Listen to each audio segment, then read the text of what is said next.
Welcome back to the deep dive. Our mission, as always, is to move beyond just the surface level stuff and really distill some true insight from the sources you bring to us. It's great to be here. And today we're really digging into some wisdom that is millennia old. It is, yeah, but it feels so intensely relevant, especially now with the chronic distractions of modern life. That's it, exactly. We are opening chapter 2 of one of the foundational texts of Buddhist tradition, the Dhammapada.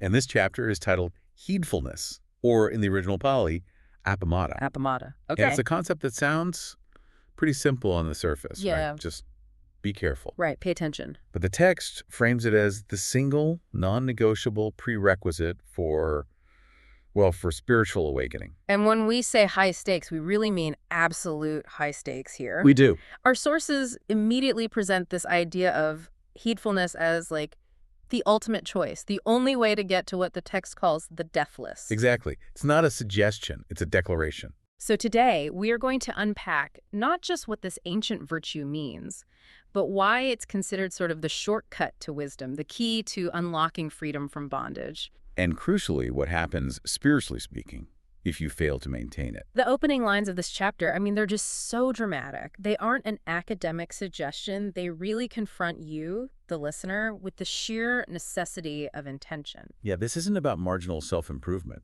It's framed as the dividing line between a genuine, purposeful existence and a life of, profound spiritual nonentity. Wow. If you want to understand the engine that drives spiritual progress, this chapter is where we have to start. That is the perfect framing for this. So let's jump straight into section 1 and really tackle that stark choice, because you're right. The text does not mince words at all, but the consequence. Not at all. Verse 21 opens like a foundational decree for all existence. It says, heedfulness is the path to the deathless. Heedlessness is the path to death. What a way to start. It's immediate. It's breathtaking, and it's absolute. Yeah. And we really have to clarify these terms for you, the modern learner, because we're not talking about biological life and death. Right. This isn't a physical thing. No. When the text says the deathless, it's referring to nibbana or nirvana, that state of ultimate freedom. It's the end of suffering, or dukkha. The end of that repeating cycle of birth, life, and death that they call samsara. Exactly. It's the ultimate goal. Complete liberation from this conditioned existence. So the path to nibbana isn't paved with, just good intentions or maybe meditating once in a while. No, it's paved specifically with heedfulness. Okay, so if nibbana is the deathless, then what is the death that heedlessness leads to? The sources define it not as the body stopping, but as the cessation of spiritual opportunity. The verse continues, and this is the crucial part. The heedful die not. The heedless are as if dead already. As if dead already. That phrasing, it just stops you in your tracks. It does. It implies a kind of, a walking spiritual zombie state. How does the text view a person who is heedless but, physically walking around living their life? It views them as fundamentally non-existent in any meaningful ultimate sense. Think about what heedlessness means in practice. Okay. It's living on autopilot.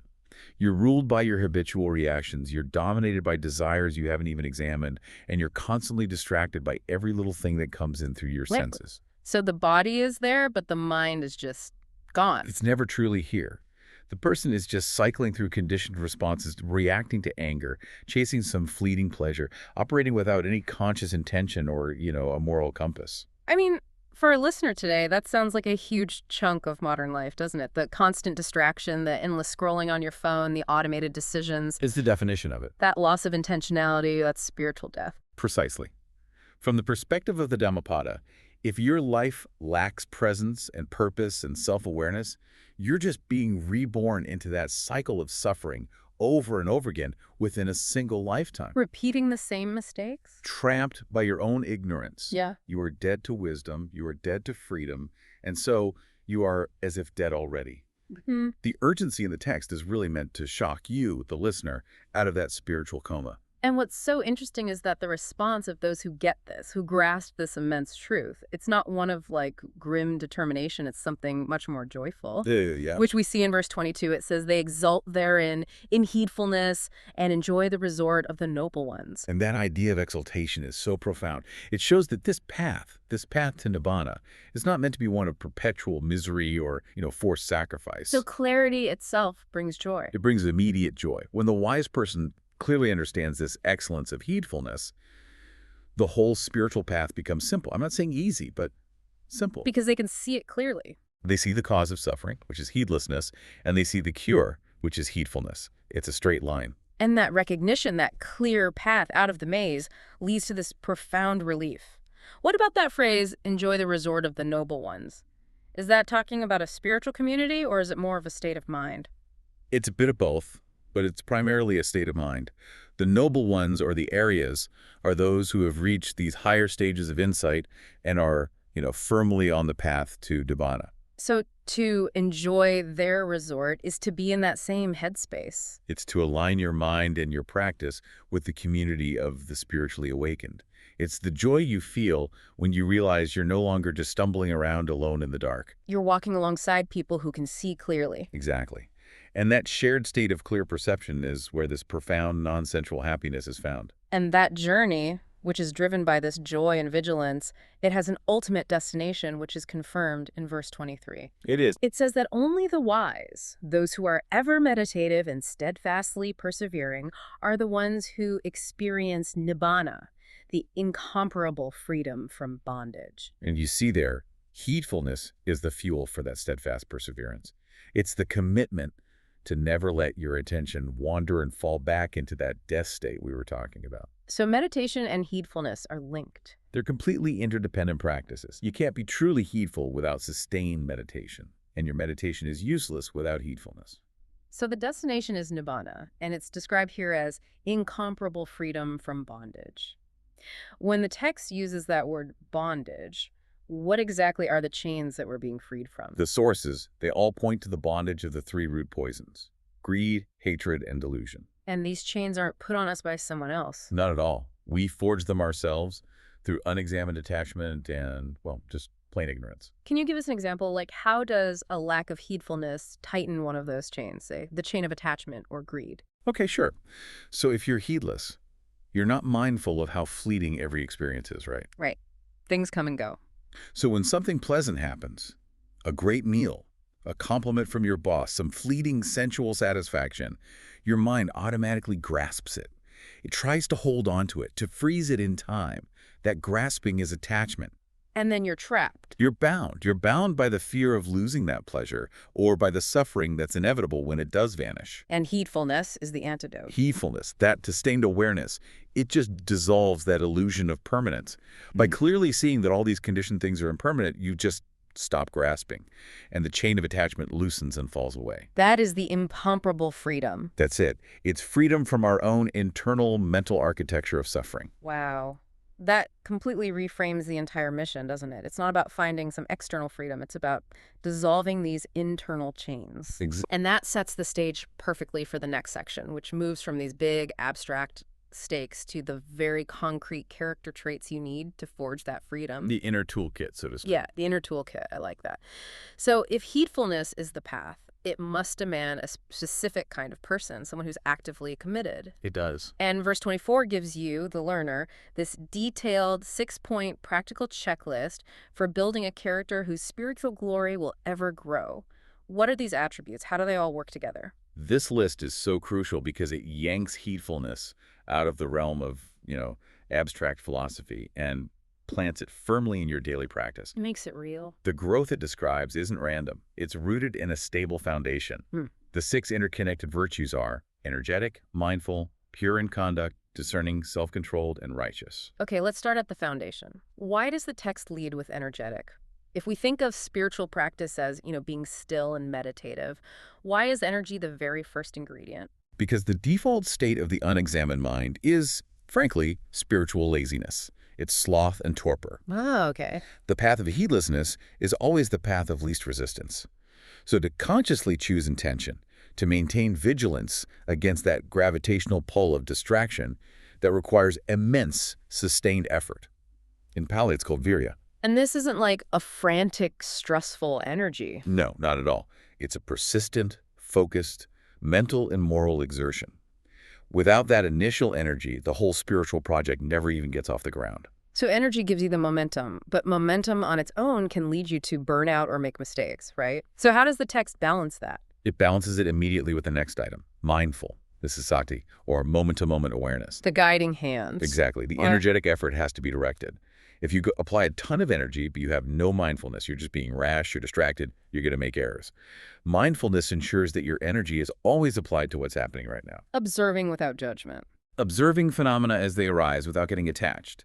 It is the steady hand guiding the engine. Okay, and the third attribute, pure in conduct.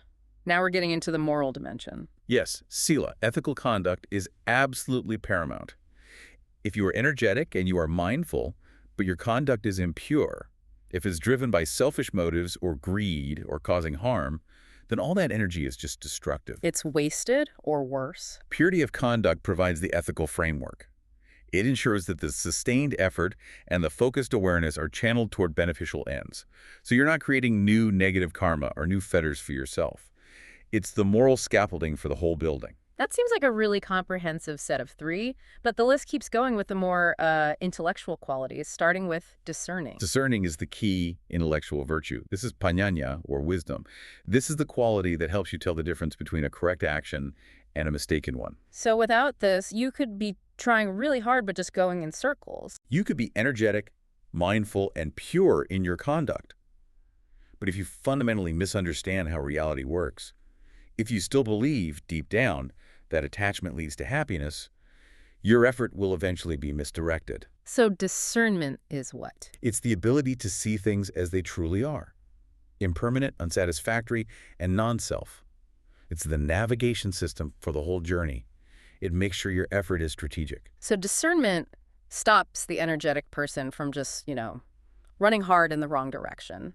And that wisdom then allows for the next virtue, self-controlled. Absolutely. Self-control is the direct result of having both mindfulness and discernment working together. How so? Once you see with discernment that indulging in some sensual pleasure or habitual anger actually causes suffering, and you maintain your awareness of that impulse with mindfulness, you gain the capacity for self-mastery. So it's not about painfully suppressing your desires. No, it's the natural consequence of choosing the path, leads to freedom over the path, leads to suffering. It's just mastery over the impulses of the senses. And finally, the list ends with righteous.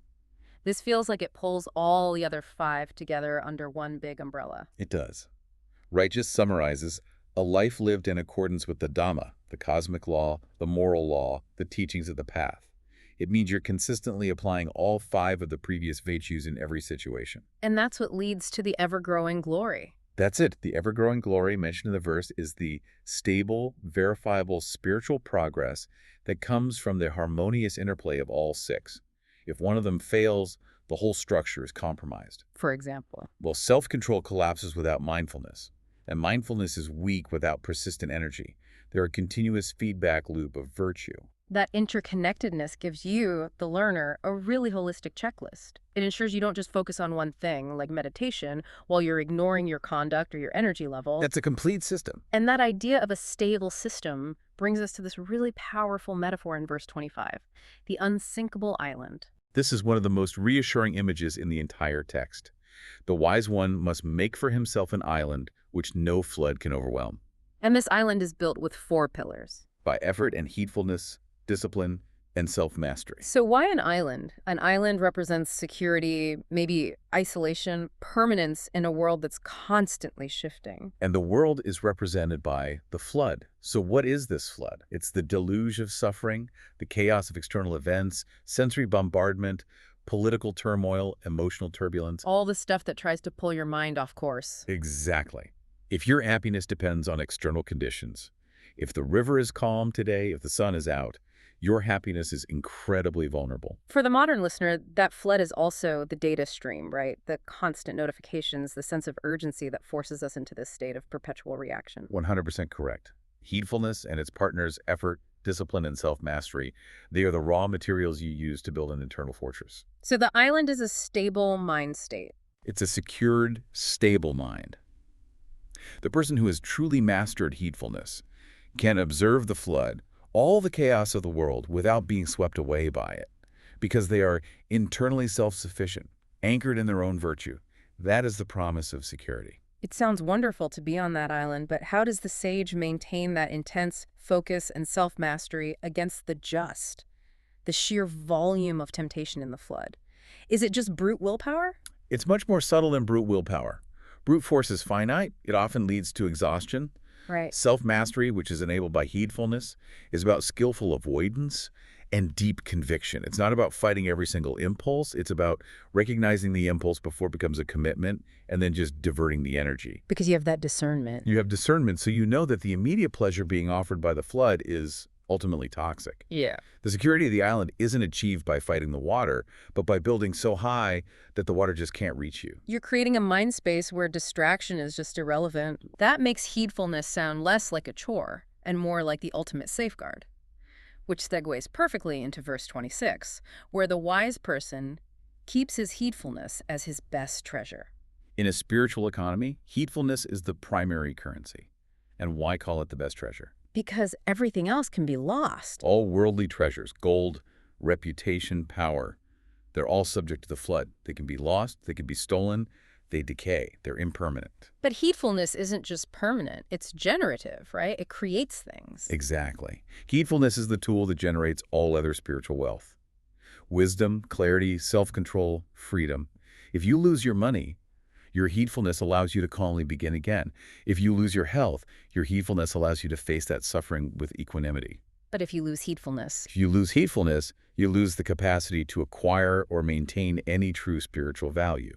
You immediately return to that state of being as if dead already. so it's the non-material possession that makes everything else meaningful. And therefore, it is the most valuable possession a person can possibly cultivate. It's the master key to the kingdom. And that perspective, it requires us to look really intensely at what the opposite path looks like. The great contrast. The great contrast. The sources move so quickly from praising the heedful to contrasting them sharply with the foolish, who represent these groundlings, and the weak jade. Yes, in verses 26 and 27. They warn that the ignorant indulge in heedlessness, and they're specifically cautioned. Do not indulge in sensual pleasures. This contrast is essential for understanding the stakes. The path of the foolish is characterized by seeking temporary comfort and indulgence, and the text establishes sensual pleasures as the primary trap of heedlessness. Why? Why do sensual pleasures and heedlessness form such a tight bond? Because sensual pleasure, whether it's eating too much or binge-watching a show or giving in to any fleeting craving, it operates entirely on the principle of immediacy. It bypasses the rational mind. It bypasses the rational, discerning mind completely. To engage in it is to consciously abandon the sustained, focused effort of heedfulness.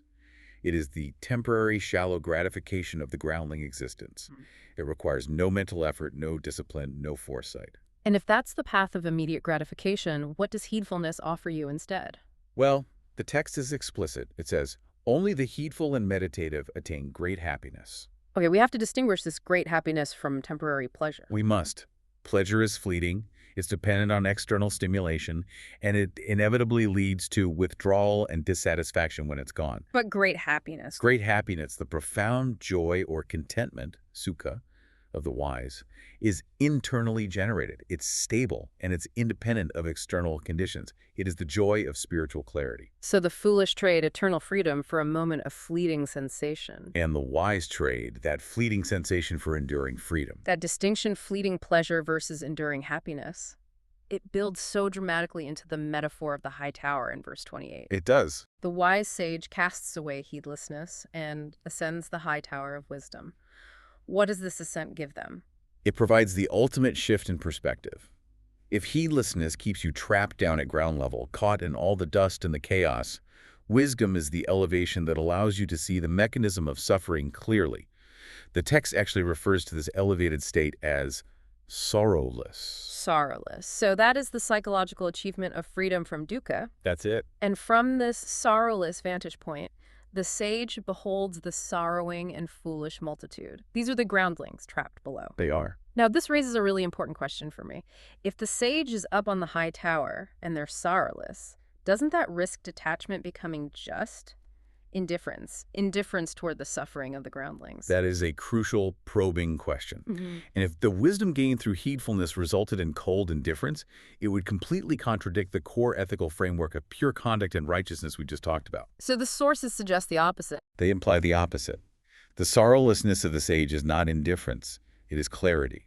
They are free from suffering because they understand its cause and its cessation. So their elevated view lets them see the suffering clearly, but without being overwhelmed by it. Exactly. When you're caught down in the chaos, you are part of the problem. When you ascend the tower, you can view the groundling's suffering, which is caused by their own lack of heedfulness, with compassion, but without being pulled back into the emotional cycle of reactivity. And that perspective is actually necessary to help. It is, because only someone who is free can effectively show the way to freedom. The view from the tower is the view of clear-sighted compassion, and it's rooted in the security of that island. That clarity and efficiency then translates into a different kind of metaphor in verse 29, this kinetic metaphor of a race. The race of progress, yeah. The wise man advances like a swift horse. This image provides an analogy for spiritual momentum. The text observes the wise man as heedful among the heedless, wide awake among the sleepy. And he then advances like a swift horse, leaving behind a weak jade. A weak jade. That phrase, weak jade, is such a perfect description of spiritual stagnation. It suggests an animal that's exhausted or inefficient or just refuses to move. It represents the collective inertia of the heedless mind. They may be performing actions, but those actions lack intention, they lack focus, they lack purity, which means they generate no forward spiritual momentum. They're moving, but they're going nowhere. Exactly. It's the spiritual equivalent of endless social media scrolling, or that feeling of chronic busyness without any real purpose. So the swift horse, then, is heedfulness in action. What gives the heedful person that superior speed and efficiency? Intention and focus. The swift horse uses its energy effectively.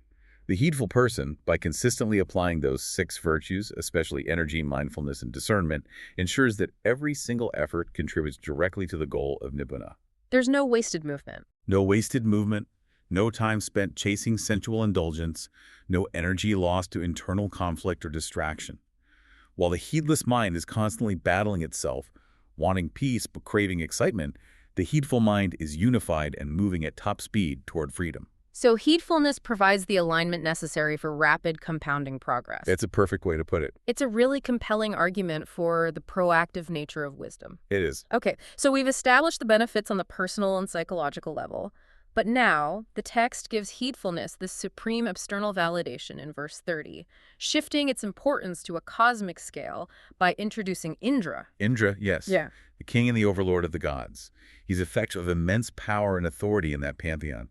And the source states unequivocally, by heedfulness did Indra become the overlord of the gods. So if the path to supreme governance and cosmic authority, even for a god, is contingent upon this one single quality. It speaks volumes. Yeah, it speaks volumes about the universal law that heedfulness represents. It confirms that heedfulness is not just, a Buddhist practice, but a principle of universal order. To be heedful is to align yourself with the mechanism of mastery, stability, and control, regardless of what realm of existence you're in. If Indra, this incredibly powerful being, still needed this quality to reach and maintain his position, then it solidifies the conclusion. Heedfulness is ever praised, and heedlessness ever despised. It's the defining characteristic of spiritual maturity and competence.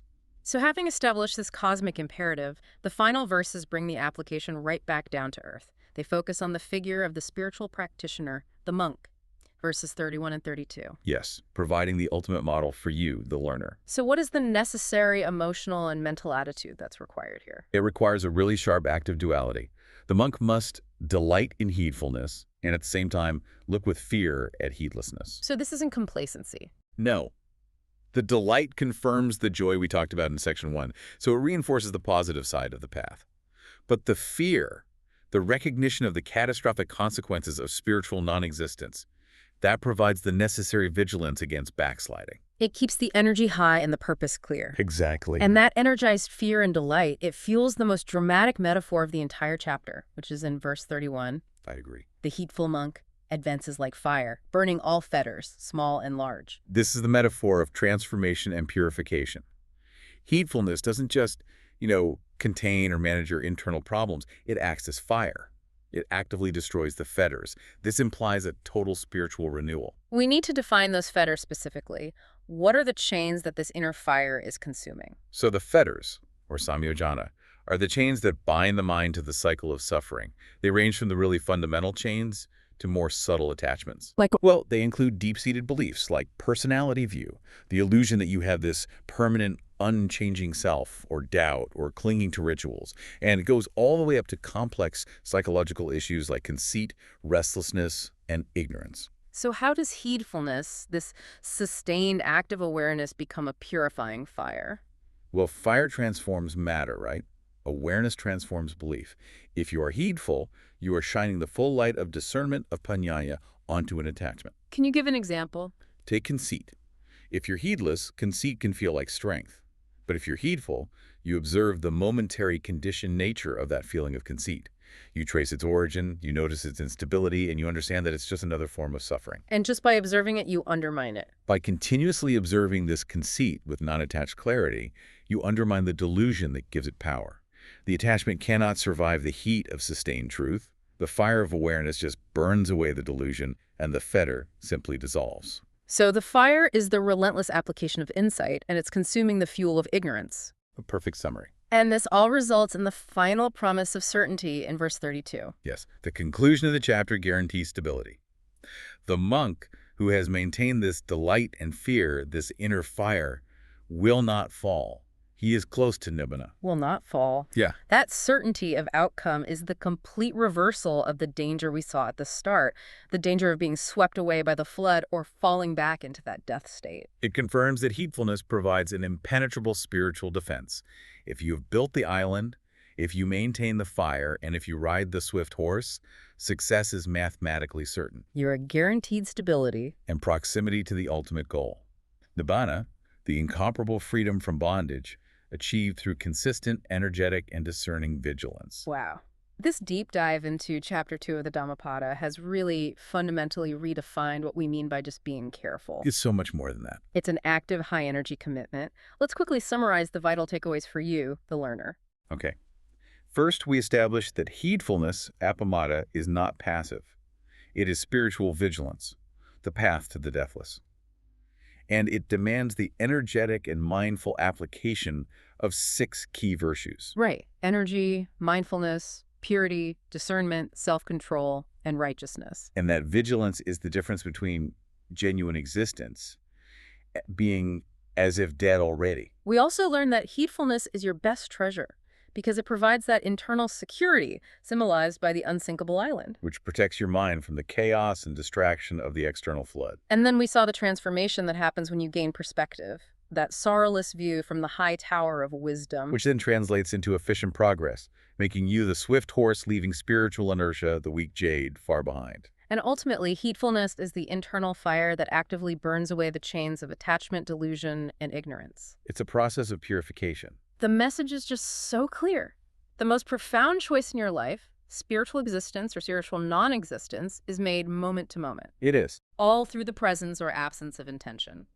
The effort has to be constant, but the reward is incomparable freedom. Which brings us to our final thought. The text establishes heedfulness as this universally praised principle. It's central to achievement. Both human and divine Indra attain supremacy through it. The wise attain great happiness through it. And yet, the text explicitly notes the existence of the sorrowing and foolish multitude, the groundlings who indulge in heedlessness. So that leaves us with one big question then, doesn't it? It really does. If the rewards of heedfulness are so absolute and the dangers of heedlessness are so clearly defined, spiritual death, what is the fundamental, persistent, and seductive nature of human inertia or delusion that still causes the majority to prefer the temporary comfort of indulgence over the enduring freedom of wisdom? Why do we, knowing the path, still sometimes choose to be the weak jade? That is the core conflict for you to explore in your own practice.